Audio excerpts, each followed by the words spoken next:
Birinci maksat, melaikenin tasdiki imanın bir rüknüdür. Şu maksatta 4 nükte-i esasiye vardır. Birinci esas, vücudun kemali hayat iledir. Belki vücudun hakiki vücudu hayat iledir. Hayat, vücudun nurudur. Şuur, hayatın ziyasıdır. Hayat, her şeyin başıdır ve esasıdır. Hayat, her şeyi her bir zihayat olan şeye mal eder. Bir şeyi bütün eşyaya malik hükmüne geçirir. Hayat ile bir şey-i zihayat diyebilir ki, şu bütün eşya malımdır. Dünya hanemdir, kainat malikim tarafından verilmiş bir mülkümdür.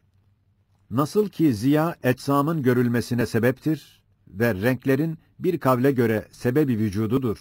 Öyle de hayat dahi mevcudatın keşşafıdır, keyfiyatın tahakkukuna sebeptir.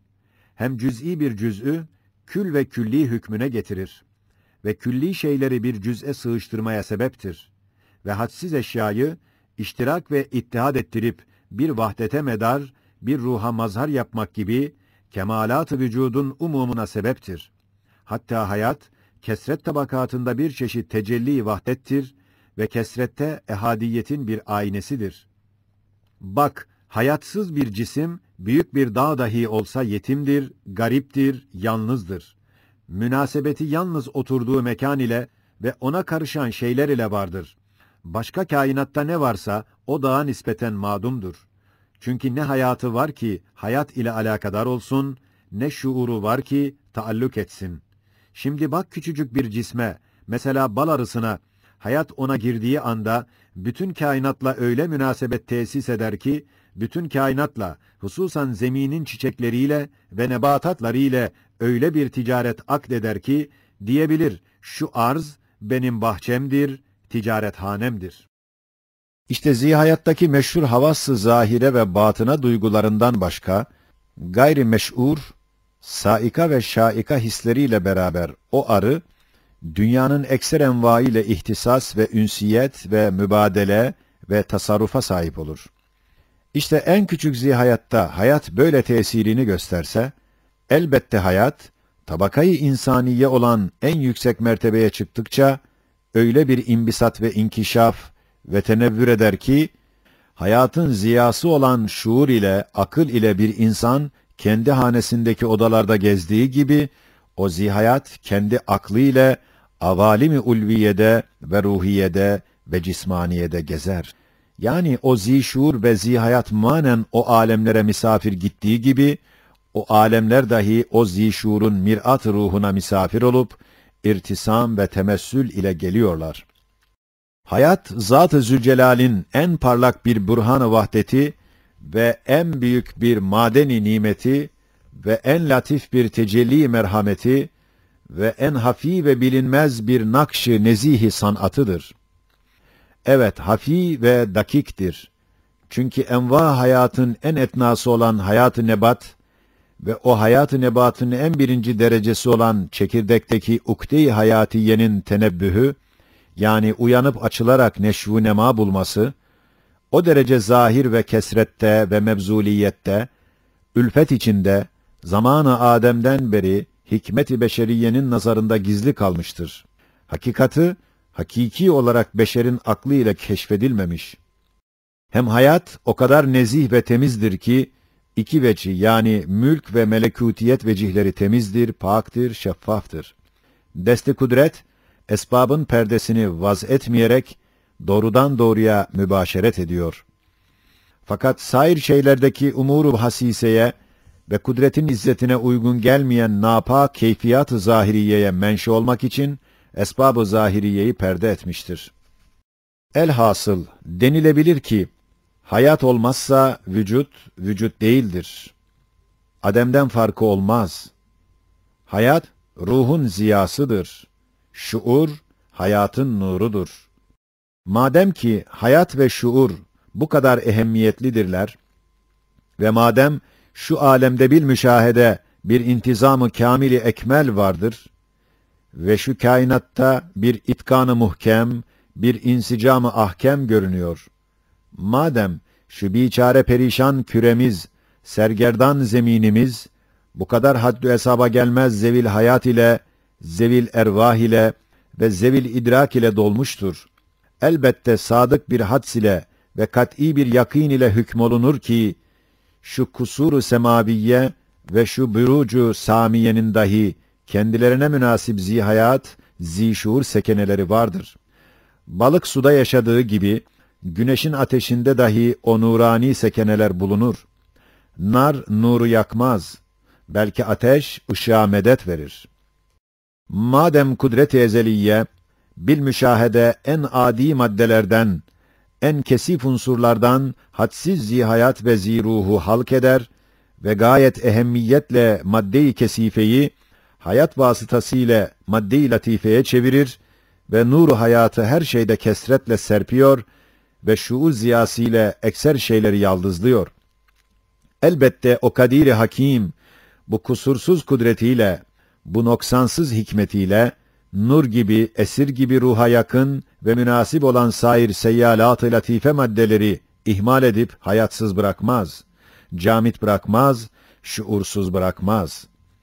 Belki madde-i nurdan, hatta zulmetten, hatta esir maddesinden, hatta manalardan, hatta havadan, hatta kelimelerden zihayat, zişuuru kesretle halk eder ki, hayvanatın pek çok muhtelif ecnasları gibi, pek çok muhtelif ruhani mahlukları, o seyyalat-ı latife maddelerinden halk eder. Onların bir kısmı melaike, bir kısmı da ruhani ve cin ecnaslarıdır. Melaikelerin ve ruhanilerin kesretle vücutlarını kabul etmek ne derece hakikat ve bedihi ve makul olduğunu ve Kur'an'ın beyan ettiği gibi onları kabul etmeyen ne derece hilaf-ı hakikat ve hilaf-ı hikmet bir hurafe, bir dalalet, bir hezeyan, bir divanelik olduğunu şu temsile bak, gör. İki adam, biri bedevi, vahşi, biri medeni, aklı başında olarak arkadaş olup İstanbul gibi haşmetli bir şehre gidiyorlar. O medeni muhteşem şehrin uzak bir köşesinde, pis, perişan küçük bir haneye, bir fabrikaya rast geliyorlar. Görüyorlar ki, o hane, amele, sefil, miskin adamlarla doludur. Acip bir fabrika içinde çalışıyorlar. O hanenin etrafı da ziruh ve zihayatlarla doludur. Fakat onların medarı taayyüşü ve hususi şerait-i hayatiyeleri vardır ki, onların bir kısmı akilün nebattır. Yalnız nebatat ile yaşıyorlar. Diğer bir kısmı akilüs semektir. Balıktan başka bir şey yemiyorlar. O iki adam bu hali görüyorlar. Sonra bakıyorlar ki, uzakta binler müzeyyen saraylar, âli kasırlar görünüyor. O sarayların ortalarında geniş tezgahlar ve vüs'atli meydanlar vardır. O iki adam, uzaklık sebebiyle veyahut göz zayıfliğiyle veya o sarayın sekenelerinin gizlenmesi sebebiyle, o sarayın sekeneleri o iki adama görünmüyorlar. Hem şu perişan hanedeki şerait-i hayatiye, o saraylarda bulunmuyor. O vahşi bedevi, hiç şehir görmemiş adam, bu esbaba binaen görünmediklerinden ve buradaki şerait-i hayat orada bulunmadığından der. O saraylar sekenelerden halidir, boştur, ziruh içinde yoktur. Der, vahşetin en ahmakça bir hezeyanını yapar. İkinci adam der ki, ey bedbaht, şu hakir küçük haneyi görüyorsun ki, ziruh ile, amelelerle doldurulmuş ve biri var ki, bunları her vakit tazelendiriyor, istihdam ediyor. Bak, bu hane etrafında boş bir yer yoktur. Zihayat ve ziruh ile doldurulmuştur. Acaba hiç mümkün müdür ki, şu uzakta bize görünen şu muntazam şehrin, şu hikmetli tezyinatın, şu sanatlı sarayların, onlara münasip âli sekeneleri bulunmasın? Elbette o saraylar, umumen doludur ve onlarda yaşayanlara göre başka şerait-i hayatiyeleri var. Evet, ot yerine belki börek yerler, balık yerine baklava yiyebilirler. Uzaklık sebebiyle veyahut gözünün kabiliyetsizliği veya onların gizlenmekliği ile sana görünmemeleri, onların olmamalarına hiçbir vakit delil olamaz. Adem-i rü'yet, adem-i vücuda delalet etmez. Görünmemek, olmamaya hüccet olamaz.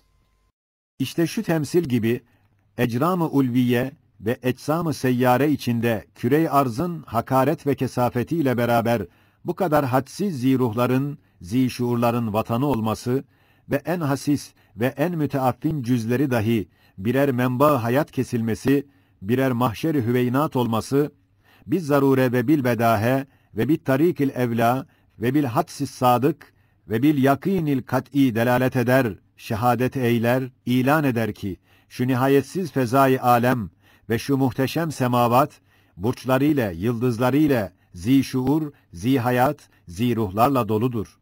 Nardan, nurdan, ateşten, ışıktan, zulmetten, havadan, savttan, raihadan, kelimattan, esirden ve hatta elektrikten vesair seyyalat-ı latifeden halk olunan o zihayat ve o ziruhlara ve o zişuurlara şeriat-ı garra-i Muhammediye aleyhissalatu vesselam Kur'an-ı Mucizül Beyan, melaike ve can ve ruhaniyattır der, tesmiye eder. Melaikenin ise ecsamın muhtelif cinsleri gibi cinsleri muhteliftir. Evet, elbette bir katre yağmura müekkel olan melek, şemse müekkel meleğin cinsinden değildir. Cin ve ruhaniyat dahi, onların da pek çok ecnas-ı muhtelifeleri vardır.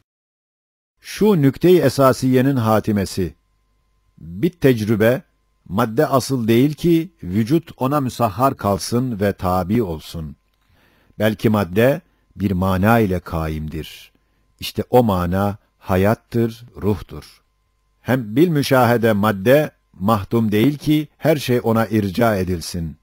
Belki hadimdir, bir hakikatın tekemmülüne hizmet eder. O hakikat hayattır, o hakikatin esası da ruhtur. Bilbedahe madde hakim değil ki, ona müracaat edilsin, kemalat ondan istenilsin. Belki mahkumdur, bir esasın hükmüne bakar, onun gösterdiği yollar ile hareket eder. İşte o esas, hayattır, ruhtur, şuurdur. Hem biz zarure madde lüb değil, esas değil, müstekar değil ki, işler ve kemalat ona takılsın, ona bina edilsin. Belki yarılmaya, erimeye, yırtılmaya müheyya bir kışırdır, bir kabuktur ve köpüktür ve bir surettir. Görülmüyor mu ki, gözle görülmeyen hurdebini bir hayvanın ne kadar keskin duyguları var ki, arkadaşının sesini işitir, rızkını görür. Gayet hassas ve keskin hisleri vardır. Şu hal gösteriyor ki, maddenin küçülüp inceleşmesi nispetinde asar-ı hayat tezahüt ediyor. Nur-u ruh teşeddüt ediyor. Güya madde inceleştikçe, bizim maddiyatımızdan uzaklaştıkça, ruh alemine, hayat alemine, şuur alemine yaklaşıyor gibi, harareti ruh, nuru hayat daha şiddetli tecelli ediyor. İşte hiç mümkün müdür ki, bu madde perdesinde bu kadar hayat ve şuur ve ruhun tereşşuhatı bulunsun, o perde altında olan alemi batın, ziruh ve zişuurlarla dolu olmasın. Hiç mümkün müdür ki, şu maddiyat ve alemi şehadetteki mananın ve ruhun ve hayatın ve hakikatin şu hadsiz tereşşuhatı ve lemaat ve semeratının menabii, yalnız maddeye ve maddenin hareketine irca edilip izah edilsin. Haşa ve kat'a ve asla. Bu hadsiz tereşşuhat ve lemaat gösteriyor ki, şu alemi maddiyat ve şehadet ise, alemi melekut ve ervah üstünde serpilmiş, tenteneli bir perdedir. İkinci esas, melaikenin vücuduna ve ruhanilerin sübutuna ve hakikatlerinin vücuduna bir icma-ı manevi ile, tabirde ihtilaflarıyla beraber, bütün ehli akıl ve ehli nakil bilerek bilmeyerek ittifak etmişler denilebilir. Hatta maddiyatta çok ileri giden hükemanın meşayiyyun kısmı, melaikenin manasını inkar etmeyerek, her bir nev'in bir mahiyeti mücerrede-i ruhaniyeleri vardır derler. Melaikeyi öyle tabir ediyorlar. Eski hükemanın işrakiyyun kısmı dahi, melaikenin manasında kabule mustar kalarak, yalnız yanlış olarak, ukûl-ü aşere ve erbabul enva diye isim vermişler. Bütün ehli edyan, melekül cibal, melekül bihar, melekül emtar gibi her nev'e göre birer melek-i müekkel, vahyin ilhamı ve irşadı ile bulunduğunu kabul ederek, o namlarla tesmiye ediyorlar. Hatta akılları gözlerine inmiş ve insaniyetten cemaat derecesine manen sukut etmiş olan maddiyun ve tabiiyun dahi, melaikenin manasını inkar edemeyerek, haşiye, melaike manasını ve ruhaniyatın hakikatini inkara mecal bulamamışlar, belki fıtratın namuslarından kuvve-i sariye diye cereyan eden kuvvetler namını vererek yanlış bir surette tasvir ile bir cihetten tasdikine mecbur kalmışlar. Ey kendini akıllı zanneden! Kuvve-i sariye namıyla bir cihette kabule mecbur olmuşlar. Ey melaike ve ruhaniyatın kabulünde tereddüt gösteren biçare adam! Neye istinat ediyorsun?